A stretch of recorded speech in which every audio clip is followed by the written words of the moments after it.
Here at the Physical Education Complex on the campus of Coppin State University. It is softball time. We started a little late, but only for a very good reason. We have dugouts now. And here with Coach Gino Olivieri and the head coach of Coppin State University softball. Coach, you know I'm ecstatic about the dugouts. My gosh, let's start with that. We're all excited, Keith. The team's excited, the campuses, the athletic department, our sports information director's excited because there's cover there for him now. But the dugouts are big. We have space in both of them as far as storage goes. And there's still a lot more they're going to be doing as far as putting the net up to protect everybody on the tennis courts and from us losing balls by the railroad tracks. So it's just it's good all the way around for everyone. It's very exciting. It's good for the program. As you know, I was an advocate for that, I know. Yeah. and most importantly, it's for safety because, it was open air, and Yeah. Coach, let's get into it. We open up in a couple of days. You going to the big Central Arkansas tournament, Coach. Going to test these young ladies right away. Yep. And that's our goal every year is to play good competition and get ready for our conference. So when we get in that conference tournament, we're going to be prepared. We're going to Central Arkansas. We're playing Central Arkansas, Kansas, Louisiana, Monroe, and South Dakota State. So we're excited about that and just getting on the field and playing and get some innings in, some games in, and see where we are chemistry wise. Looking at the future's good, but to do that, you gotta learn from the past, Coach. I know y'all were ecstatic last year. Came out of the last series to qualify for the MEAC tournament, and Yeah. y'all did that in great fashion, taking 2 or 3 from Morgan State. Yeah. Well, it was I mean, we won 5 out of our last 6 last year in conference to come from nowhere and make the playoffs, and that was extremely exciting for the players and because we were a very young team last year, all freshmen and sophomores, and we lost, as I told you earlier, we lost 10, 11 games by 1 run, and again that shows our youth. We've matured a lot. We're older now, and there's really no excuse. We have to go out and get it done, and we've added some players. We added some freshmen. We have a nice transfer from Virginia Tech who's going to pitch and also play defensively and hit high in the lineup, and steal bases and do a lot of good things for us. And the rest of the team is solid. We're solid defensively. We've added some pitching, and we're excited to go. Coach, what did y'all had the fall ball, and what did you see from that? Well, fall ball is always a good indicator. We saw youth still, and then we saw them getting comfortable towards the end of fall ball and working together, and that's what we needed. We needed to see that chemistry, and that's what fall ball is all about: getting our chemistry together and evaluating the young talent that's just coming in. Let's talk about that young talent coming in, Coach. Who do you see right now that's going to make an immediate impact? Well, you really don't know, but I've seen some in the fall. I've seen some positive things from Megan Brogdon, who's a pitcher and a very good hitter. Um, in the fall, I saw some good things from Sydney Dombrowski and Nia Bow, and Kylie Flager, and so there's a lot of young talent there. It's just about confidence, getting the innings, and more confidence. They're still young, and you're playing at a high level, and the game moves a lot faster. So it's just about getting them innings and getting them comfortable. Coach, and you got folks coming back, and I'm looking at Nicole Ullman Mm-hmm. and a couple of others. Coach, just talk about the folks young ladies coming back for you. Yeah, Nicole is will be back, and she's our catcher, and she's going to be our rock back there this year. You have in the order there. You have We have Asia Richardson, and you have Megan Narvaez, and Patty Soria, Chloe Ochoa, Kayla Brown. We have some solid hitters coming back that hit over 300, and we had 3 players last year make all MEACs. 2 were freshmen, 1 was a sophomore, so that's exciting. And our pitching, we got Madison Didion back, who pitched a lot of innings for us last year. So we're looking at Maddie and Asia and Megan and Dakota, who can also pitch for us.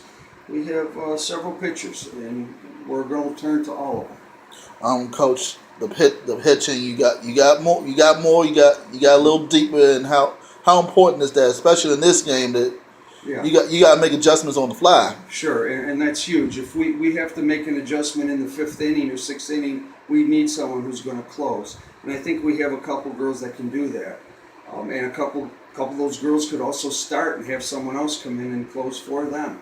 So we're deeper pitching, and we need the consistency now, and we need to play better ball. How do you I don't know if it's a little early to speak of how you compare your team to the teams you coached at Alfred in terms of Yeah. you know how far they went. Right. Well, where I was that was a process too, and I had to rebuild there, and we had a lot of young teams, and it took a while, and I'm very patient with these girls, but I got to say, and I've told them that they look better than any team I've had here in the last couple of years. They already look better, so their confidence is there. They're playing very good defense. They're hitting the ball well. And now we just have to execute. The timely hits are going to be important, especially in those one-run games. I was saying we lost 10, 11, 12 games last year by 1 run, but those timely hits are going to be huge. And in our pitching, we got to close the door. Coach, I heard Chloe Ochoa got a second team preseason on MEAC, I believe. Second team preseason all conference. Yeah. Talk about her. Chloe made all conference last year. We had a fantastic year. We moved her from shortstop to third base, and she fit in there perfectly. She's solid as a rock, and she hit in the number 2 spot. And that she did all that while being a freshman. So that was very nice to see. Also had Patty, who made all conference, and so did Patty Soria and Kayla Brown. Kayla Brown is our power hitter, and looking forward to Kayla hitting the ball like she has. And Patty's solid as a rock too at shortstop. And she'll be hitting in that 3 or 5 spot. It's going to depend. We got to play around with that a little more. Coach, talk about the team speed, especially in this conference. That is vital.